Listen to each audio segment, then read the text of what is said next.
Songs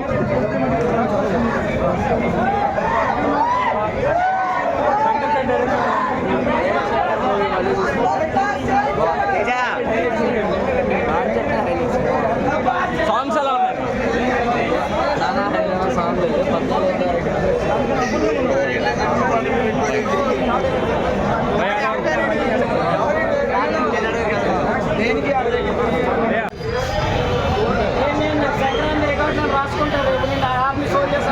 world wide గా పుష్పాన్ని కొట్టేద్దా? World wide ఏంటి బ్రో, వచ్చేసింది 1000 కోట్లు చూడండి, లిస్ట్లో గెలిపేది. ఒక ఆర్మీ అంతా రావాలి, ఇలా నడుచుకోండి అన్నారు కదా, వస్తుంది ఒక ఆర్మీ అంతా నేను శంకర్ గారు పని అయిపోయింది అన్నారు కదా, ఆయన కంబ్యాక్ ఇచ్చారా? శంకర్ గారు పని అయిపోయింది అన్నారు కదా. అది ఏమీ లేదండి, అంతా బాగానే ఉంది సినిమా. రామ్ చరణ్ యాక్టింగ్ అయితే చంపేశాడు. ఆయన యాక్టింగ్ మీద లాగింది సినిమా. ఆయన లాంటి సినిమా ఉందండి, ఆయన యాక్టింగ్ కానీ, ఆయన డ్యాన్స్ కానీ, బీజిఎం కానీ అంతా శంకర్ రామ్ చరణే. ఆయన కొట్టేవారు లేరు. తమన్ వర్క్ ఎలా ఉంది? తమన్ వరకు బీజిఎం లేదనుకున్నా కానీ బాగా ఇచ్చాడండి. బీజిఎం తమన్ లేకపోతే సినిమా లేదు. రామ్ చరణ్ గారు డ్యాన్స్ ఎలా ఉంది? డ్యాన్స్ రామ్ చరణ్ మీకు తెలియదే ఉంది, ఆయన ఎలా చేస్తాడో మీకు తెలీదా? అదే ఈ సినిమాలో ఇప్పుడు జనసేన అలాగే వైసీపీ టార్గెట్ డైలాగ్స్ ఉన్నాయి అంటున్నారు. డైలాగ్స్ అయితే అలా ఏం లేవు కానీ కొద్దిగా పొలిటికల్ పరంగానే ఉందండి సినిమా.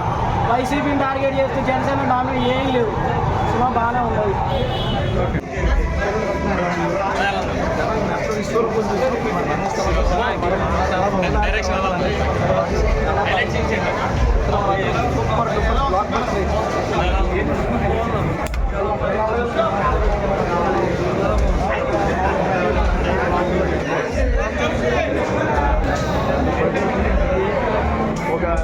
ఒక చీఫ్ కలెక్టర్కి ఎలా వారు ఉందని ఆ వారు కలిసి చెప్పాల్సింది. సినిమా అయితే మరి చాలా అద్భుతంగా తీశారు, జనాలకి మంచి మెసేజ్ ఇచ్చారు. అది లోతులతో మనం అర్థం చేసుకుని చూస్తే అర్థమైంది. అది తీయడానికి ఎక్కడ లేదు, ఎలా బాగుంది. హైలైట్ సీన్స్ ఏంటో? హైలైట్ సీన్స్ వచ్చేప్పటికీ రామ్ చరణ్ గారిని ఇంటర్వ్యూల ముందు అది అద్భుతంగా ఉంటుంది. అంటే ఒకప్పుడు మన భారతీయ సినిమాలో ఒకప్పుడు ఆ సినిమాలు జెంటిల్మెన్ సినిమాలో చూసాం మనం. ఈ కర్ఫ్యూ సెక్షన్లో వచ్చి ఒక సీఎం అనే పదాన్ని మన రామ్ చరణ్ అమలు చేసినప్పుడు అది మన వ్యానకి కట్టేసి రామ్ చరణ్ మన ఇంటర్వ్యూలో ఐడెంటిటీ బయట చేస్తుంటే ఆ సీన్ చూస్తుంటే అది బ్యాక్ బస్ట్ అయిపోయినాడు. బ్యాక్ బస్ట్ మాకు మైండ్ పనిచేయాలి ఆటోమేటిక్.